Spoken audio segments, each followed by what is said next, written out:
أعوذ بالله من الشيطان الرجيم. براءة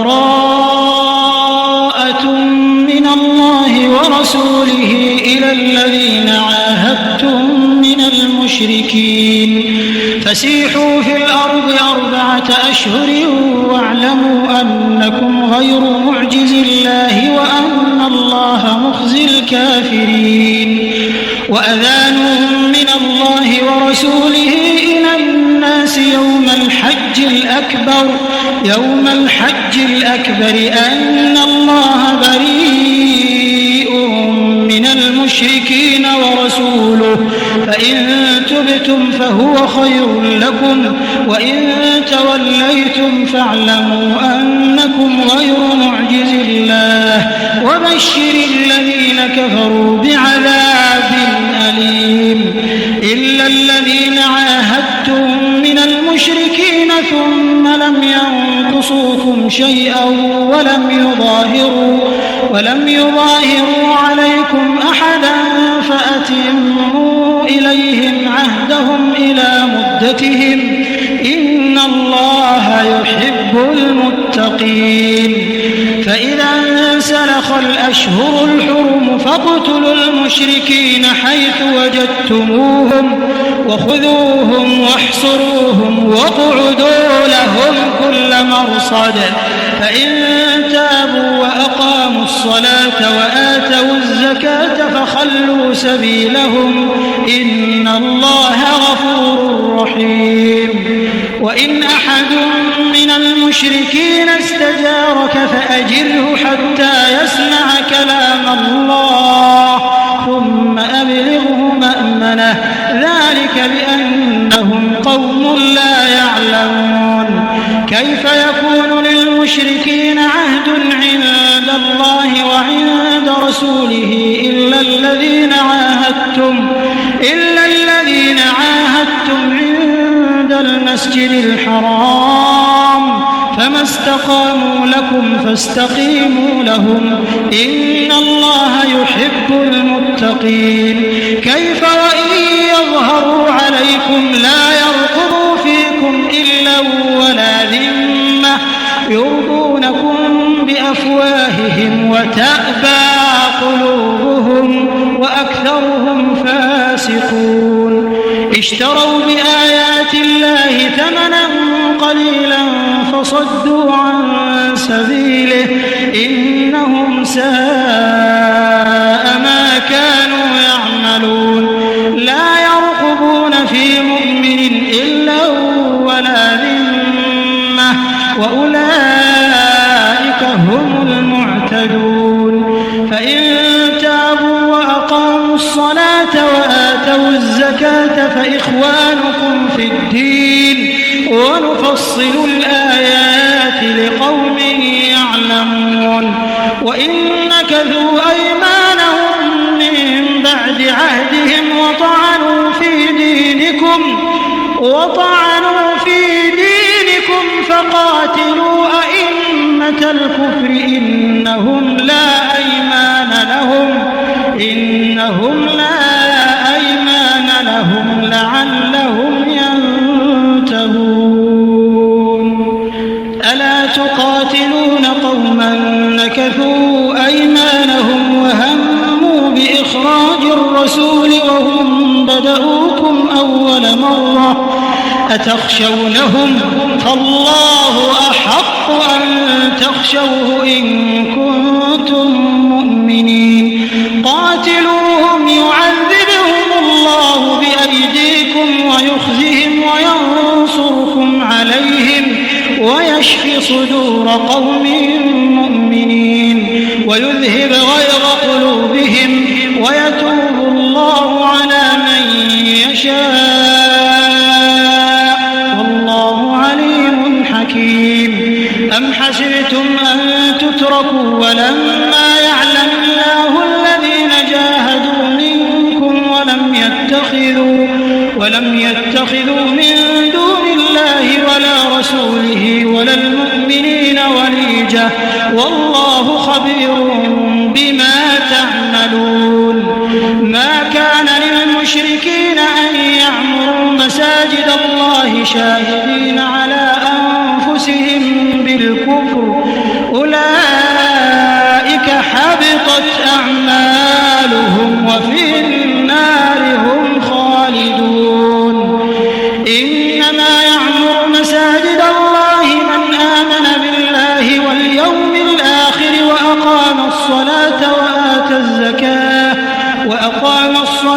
وآتى الزكاة ولم يخش إلا الله فعسى أولئك أن يكونوا من المهتدين. أجعلتم سقاية الحاج وعمارة المسجد الحرام كمن آمن بالله واليوم الآخر وجاهد في سبيل الله لا يستوون عند الله والله لا يهدي القوم الظالمين.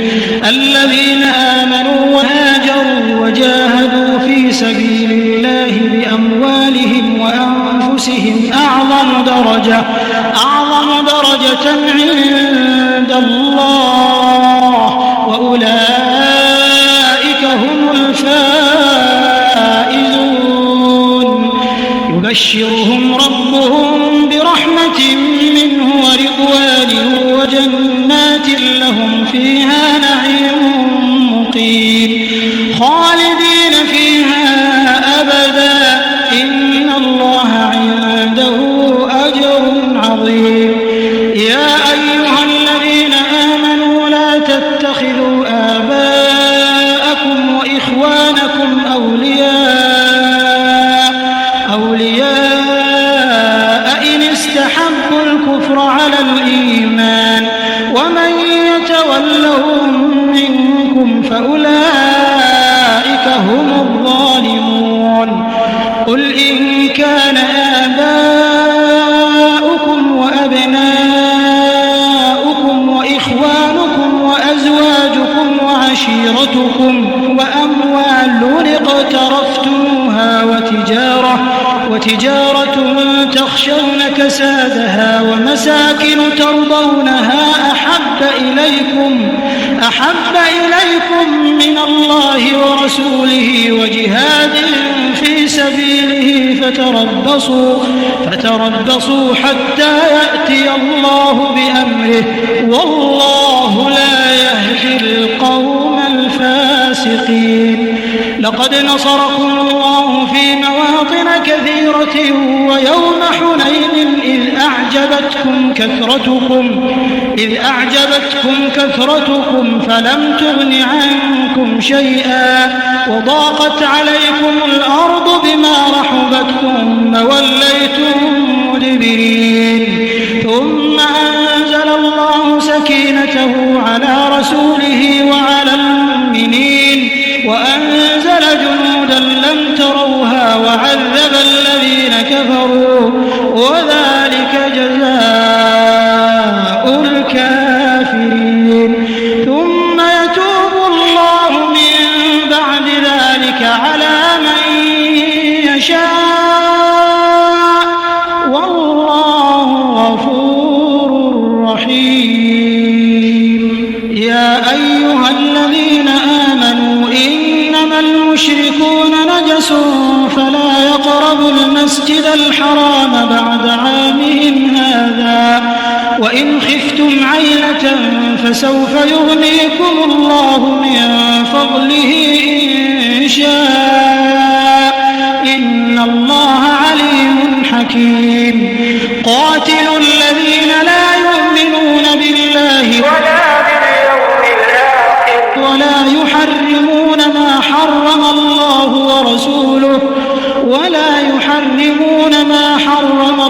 ورسوله ولا يدينون دين الحق من الذين أوتوا الكتاب حتى يعطوا الجزية عن يد وهم صاغرون. وقالت اليهود عزير ابن الله وقالت النصارى المسيح ابن الله ذلك قولهم بأفواههم يضاهئون قول الذين كفروا من قبل قاتلهم الله أنى يؤفكون اتخذوا أحبارهم ورهبانهم أربابا من دون الله والمسيح ابن مريم وما أمروا إلا ليعبدوا إلها واحدا لا إله إلا هو سبحانه عما يشركون يريدون أن يطفئوا نور الله بأفواههم ويأبى الله إلا أن يتم نوره ولو كره الكافرون هو الذي أرسل رسوله بالهدى ودين الحق ليظهره على الدين كله ولو كره المشركون يا أيها الذين آمنوا إن كثيرا من الأحبار والرهبان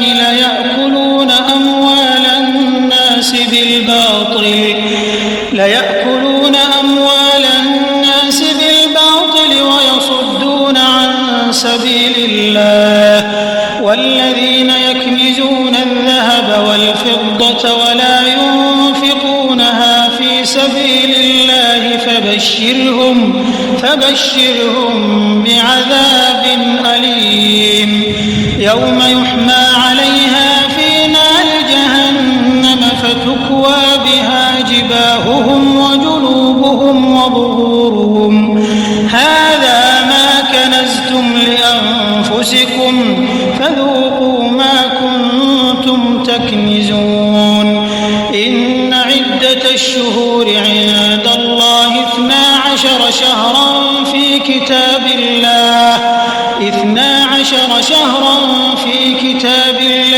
يوم خلق السماوات والأرض منها 4 حرم ذلك الدين القيم فلا تظلموا فيهن أنفسكم وقاتلوا المشركين كافة كما يقاتلونكم كافة واعلموا أن الله مع المتقين إنما النسيء زيادة في الكفر يضل به الذين كفروا يحلونه عاما ويحرمونه عاما ليواطئوا عدة ما حرم الله فيحلوا ما حرم الله زين لهم سوء أعمالهم والله لا يهدي القوم الكافرين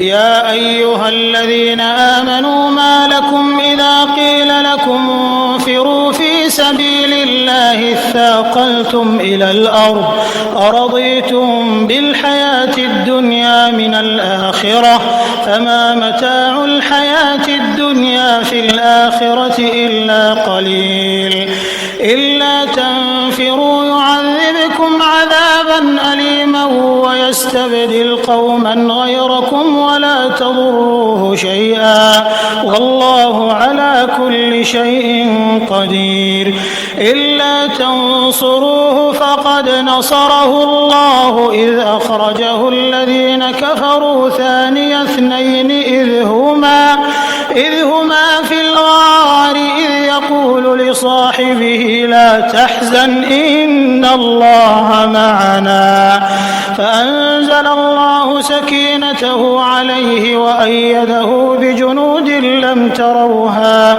وجعل كلمة الذين كفروا السفلى وكلمة الله هي العليا والله عزيز حكيم انفروا خفافا وثقالا وجاهدوا بأموالكم وأنفسكم أنفسكم في سبيل الله ذلكم خير لكم إن كنتم تعلمون. لو كان عرضا قريبا وسفرا قاصدا لاتبعوك ولكن بعدت عليهم الشقة وسيحلفون بالله لو استطعنا لخرجنا معكم يهلكون أنفسهم والله يعلم إنهم لكاذبون. عفى الله عنك لم أذنت لهم حتى يتبين لك الذين صدقوا وتعلم الكاذبين. لا يستأذنك الذين يؤمنون بالله واليوم الآخر أن يجاهدوا بأموالهم وأنفسهم والله عليم بالمتقين. إنما يستأذنك الذين لا يؤمنون بالله واليوم الآخر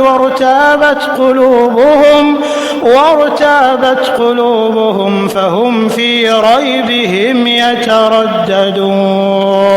ولو أرادوا الخروج لأعدوا له عدة ولكن كره الله بعاثهم فثبطهم وقيل اقعدوا مع القاعدين.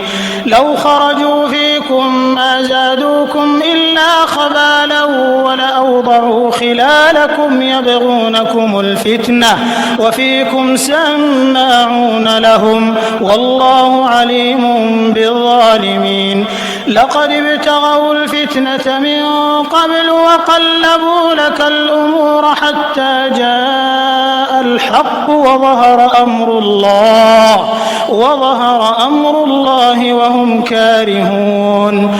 ومنهم من يقول ائذن لي ولا تفتني ألا في الفتنة سقطوا وإن جهنم لمحيطة بالكافرين. إن تصبك حسنة تسؤهم وإن تصبك مصيبة يقولوا قد أخذنا أمرنا من قبل ويتولوا وهم فرحون. قل لن يصيبنا إلا ما كتب الله لنا هو مولانا وعلى الله فليتوكل المؤمنون. قل هل تربصون بنا إلا إحدى الحسنيين ونحن نتربص بكم أن يصيبكم الله بعذاب من عنده أو بأيدينا فتربصوا إنا معكم متربصون. قل أنفقوا طوعا أو كرها لن يتقبل منكم إنكم كنتم قوما فاسقين. وما منعهم أن تقبل منهم نفقاتهم إلا أنهم كفروا بالله وبرسوله ولا يأتون الصلاة إلا وهم كسالى ولا ينفقون إلا وهم كارهون. فلا تعجبك أموالهم ولا أولادهم إنما يريد الله ليعذبهم بها في الحياة الدنيا وتزهق أنفسهم وهم كافرون. ويحلفون بالله إنهم لمنكم وما هم منكم ولكنهم قوم يفرقون. لو يجدون ملجأ أو مغارات أو مدخلا لولوا إليه وهم يجمحون. ومنهم من يلمزك في الصدقات فإن أعطوا منها رضوا وإن لم يعطوا منها إذا هم يسخطون. ولو أنهم رضوا ما آتاهم الله ورسوله وقالوا حسبنا الله سيؤتينا الله من فضله ورسوله إنا إلى الله راغبون.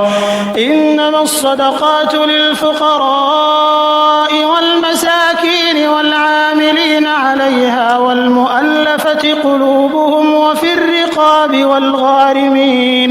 والغارمين وفي سبيل الله وابن السبيل فريضة من الله والله عليم حكيم. ومنهم الذين يؤذون النبي ويقولون هو أذن قل أذن خير لكم يؤمن بالله ويؤمن للمؤمنين ورحمة للذين آمنوا منكم والذين يؤذون رسول الله لهم عذاب أليم. يحلفون بالله لكم ليرضوكم والله ورسوله أحق أن يرضوه إن كانوا مؤمنين.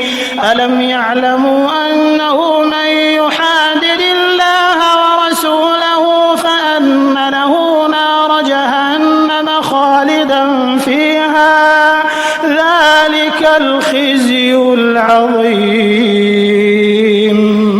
يحذر المنافقون أن تنزل عليهم سورة تنبئهم بما في قلوبهم قل استهزئوا إن الله مخرج ما تحذرون. ولئن سألتهم ليقولن إنما كنا نخوض ونلعب قل أبالله وآياته ورسوله كنتم تستهزئون لا تعتذروا قد كفرتم بعد إيمانكم إن نعف عن طائفة منكم نعذب طائفة بأنهم كانوا مجرمين. المنافقون والمنافقات بعضهم من بعض يأمرون بالمنكر وينهون عن المعروف ويقبضون أيديهم نسوا الله فنسيهم إن المنافقين هم الفاسقون. وعد الله المنافقين والمنافقات والكفار نار جهنم خالدين فيها هي حسبهم ولعنهم الله ولهم عذاب مقيم. كالذين من قبلكم كانوا أشد منكم قوة وأكثر أموالا وأولادا فاستمتعوا بخلاقهم فاستمتعتم بخلاقكم كما استمتع الذين من قبلكم بخلاقهم وخضتم كالذي خاضوا أولئك حبطت أعمالهم في الدنيا والآخرة وأولئك هم الخاسرون. ألم يأتهم نبأ الذين من قبلهم قوم نوح وعاد وثمود وقوم إبراهيم وأصحاب مدين والمؤتفكات أتتهم رسلهم بالبينات فما كان الله ليظلمهم ولكن كانوا أنفسهم يظلمون. والمؤمنون والمؤمنات بعضهم أولياء بعض يأمرون بالمعروف وينهون عن المنكر ويقيمون الصلاة ويؤتون الزكاة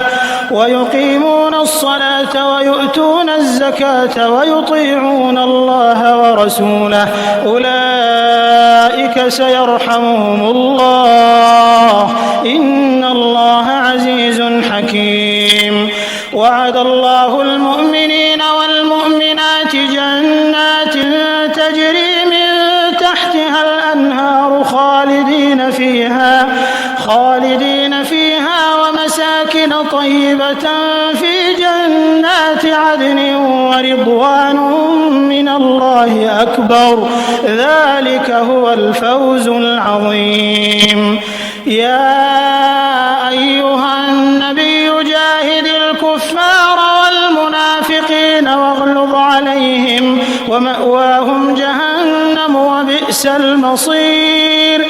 يحلفون بالله الله ما قالوا ولقد قالوا كلمة الكفر وكفروا بعد إسلامهم وهموا بما لم ينالوا وما نقموا إلا أن أغناهم الله ورسوله من فضله فإن يتوبوا يك خيرا لهم وإن يتولوا يعذبهم الله عذابا أليما في الدنيا والآخرة وما لهم في الأرض من ولي ولا نصير. ومنهم من عاهد الله لئن آتانا من فضله لنصدقن ولنكونن من الصالحين فلما آتاهم من فضله بخلوا به وتولوا وهم معرضون فأعقبهم نفاقا في قلوبهم إلى يوم يلقونه بما أخلفوا الله ما وعدوه وبما كانوا يكذبون. ألم يعلموا أن الله يعلم سرهم ونجواهم وأن الله علام الغيوب. الذين يلمزون المتطوعين من المؤمنين في الصدقات والذين لا يجدون إلا جهدهم فيسخرون منهم سخر الله منهم ولهم عذاب أليم. استغفر لهم أو لا تستغفر لهم إن تستغفر لهم 70 مرة فلن يغفر الله لهم ذلك بأنهم كفروا بالله ورسوله والله لا يهدي القوم الفاسقين. فرح المخلفون بمقعدهم خلاف رسول الله وكرهوا أن يجاهدوا بأموالهم وأنفسهم في سبيل الله وقالوا لا تنفروا في الحر قل نار جهنم أشد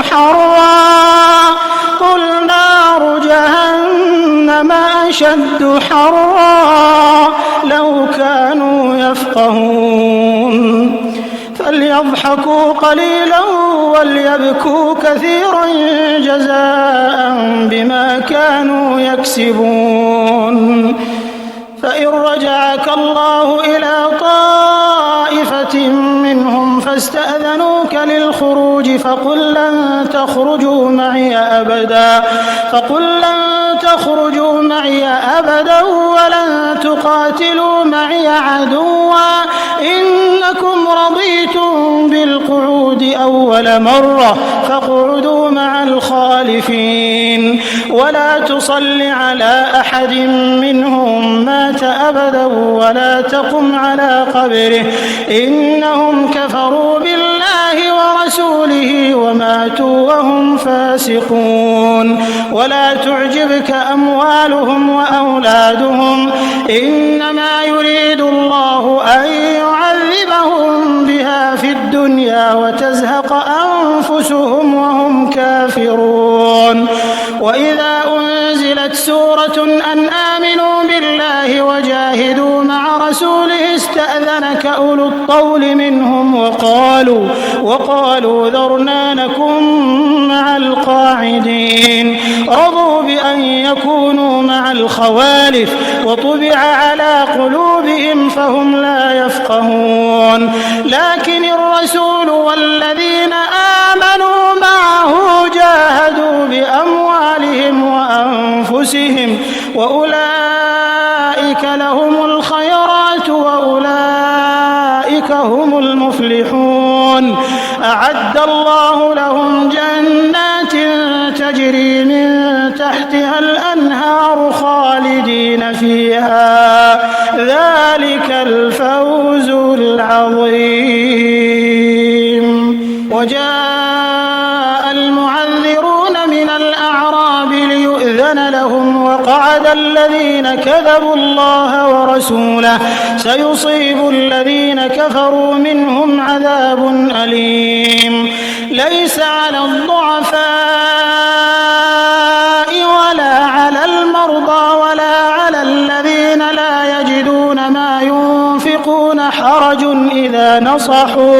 إذا نصحوا لله ورسوله ما على المحسنين من سبيل والله غفور رحيم ولا على الذين إذا ما أتوك لتحملهم قلت لا أجد ما أحملكم عليه تولوا وأعينهم تفيض من الدمع حزنا ألا يجدوا ما ينفقون إنما السبيل على الذين يستأذنونك وهم أغنياء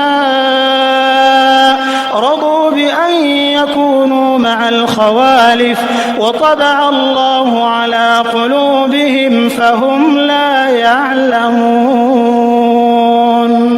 يعتذرون إليكم إذا رجعتم إليهم قل لا تعتذروا لن نؤمن لكم قد نبأنا الله من أخباركم وسيرى الله عملكم ورسوله ثم تردون إلى عالم الغيب والشهادة فينبئكم بما كنتم تعملون سيحلفون بالله لكم إذا انقلبتم إليهم لتعرضوا عنهم فأعرضوا عنهم إنهم رجس ومأواهم جهنم جزاء بما كانوا يكسبون يحلفون لكم لترضوا عنهم فإن ترضوا عنهم فإن الله لا يرضى عن القوم الفاسقين الأعراب أشد كفرا ونفاقا وأجدر ألا يعلموا حدود ما أنزل الله على رسوله والله عليم حكيم ومن الأعراب من يتخذ ما ينفق مغرما ويتربص بكم الدوائر عليهم دائرة السوء والله سميع عليم ومن الأعراب من يؤمن بالله واليوم الآخر ويتخذ ما ينفق قربات عند الله وصلوات الرسول ألا إنها قربة لهم سيدخلهم الله في رحمته إن الله غفور رحيم والسابقون الأولون من المهاجرين والأنصار والذين اتبعوهم بإحسان رضي الله عنهم ورضوا عنه وأعد لهم جنات تجري تحتها الأنهار خالدين فيها أبدا ذلك الفوز العظيم وممن حولكم من الأعراب منافقون ومن أهل المدينة مردوا على النفاق لا تعلمهم نحن نعلمهم سنعذبهم مرتين ثم يردون إلى عذاب عظيم وآخرون اعترفوا بذنوبهم خلطوا عملا صالحا وآخر سيئا عسى الله أن يتوب عليهم إن الله غفور رحيم خذ من أموالهم صدقة تطهرهم وتزكيهم بها وصل عليهم إن صلاتك سكن لهم والله سميع عليم ألم يعلموا أن الله هو يقبل التوبة عن عباده ويأخذ الصدقات وأن الله هو التواب الرحيم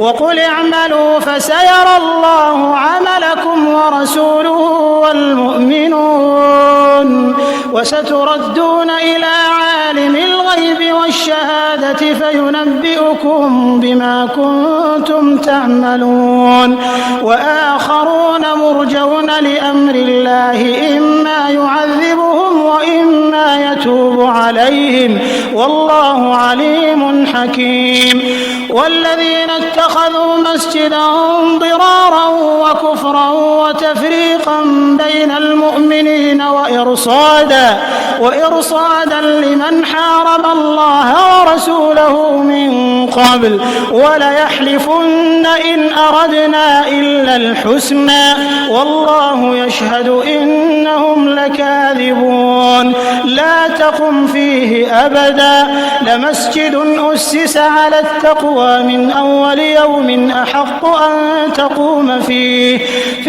رجال يحبون أن يتطهروا والله يحب المطهرين أفمن أسس بنيانه على تقوى من الله ورضوان خير أم من أسس بنيانه على شفا جرف هار فانهار به في نار جهنم والله لا يهدي القوم الظالمين لا يزال بنيانهم الذي بنوا ريبة في قلوبهم إلا أن تقطع قلوبهم والله عليم حكيم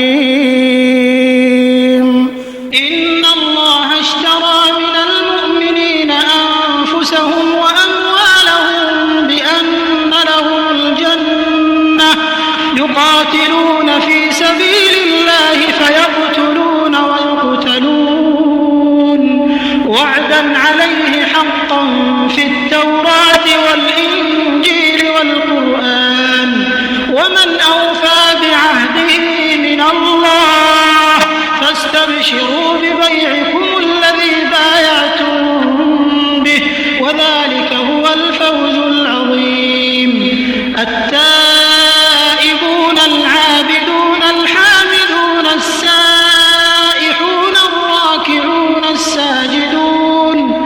الساجدون الآمرون بالمعروف والناهون عن المنكر والحافظون لحدود الله وبشر المؤمنين ما كان للنبي والذين آمنوا أن يستغفروا للمشركين ولو كانوا أولي قربى من بعد ما تبين لهم أنهم أصحاب الجحيم وما كان استغفار إبراهيم لأبيه إلا عن موعدة وعدها إياه فلما تبين له أنه عدو لله تبرأ منه إن إبراهيم لأواه حليم وما كان الله ليضل قوما بعد إذ هداهم حتى يبين لهم ما يتقون إن الله بكل شيء عليم إن الله له ملك السماوات والأرض يحيي ويميت وما لكم من دون الله من ولي ولا نصير لقد تاب الله على النبي والمهاجرين والأنصار الذين اتبعوه في ساعة العسرة من بعد ما كاد يزيغ قلوب فريق منهم ثم تاب عليهم إنه بهم رءوف رحيم وعلى الثلاثة الذين خلفوا حتى إذا ضاقت عليهم الأرض بما رحبت وضاقت عليهم أنفسهم وظنوا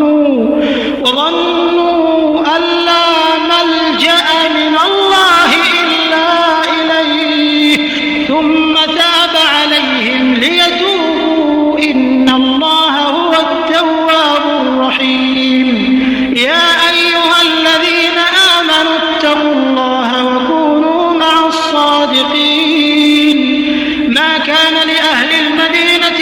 حولهم من الأعراب أن يتخلفوا عن رسول الله ولا يرغبوا بأنفسهم عن نفسه، ذلك بأنهم لا يصيبهم ظمأ ولا نصب ولا مخمصة في سبيل الله ولا يطؤون موطئا يغيظ الكفار ولا ينالون من عدو نيلا إلا كتب لهم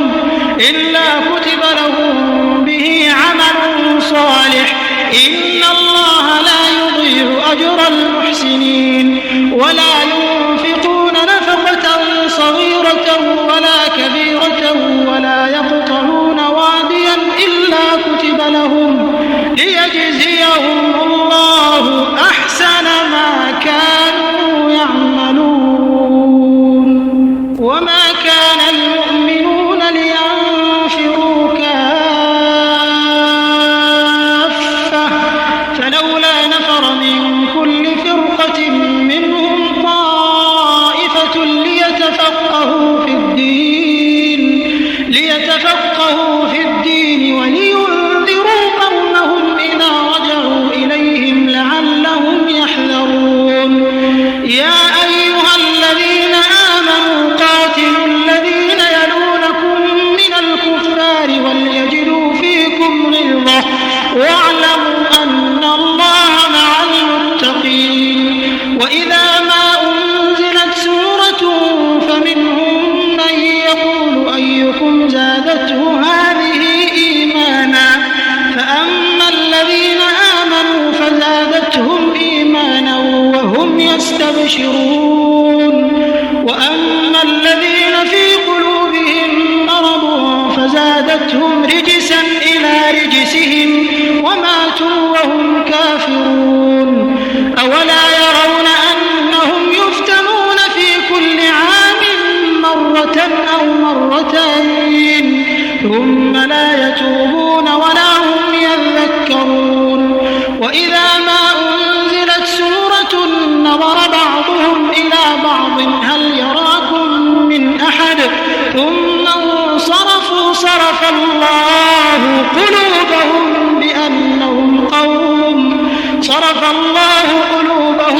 بأنهم قوم لا يفقهون. لقد جاءكم رسول من أنفسكم عزيز عليه ما عنتم حريص عليكم بالمؤمنين رؤوف رحيم. فإن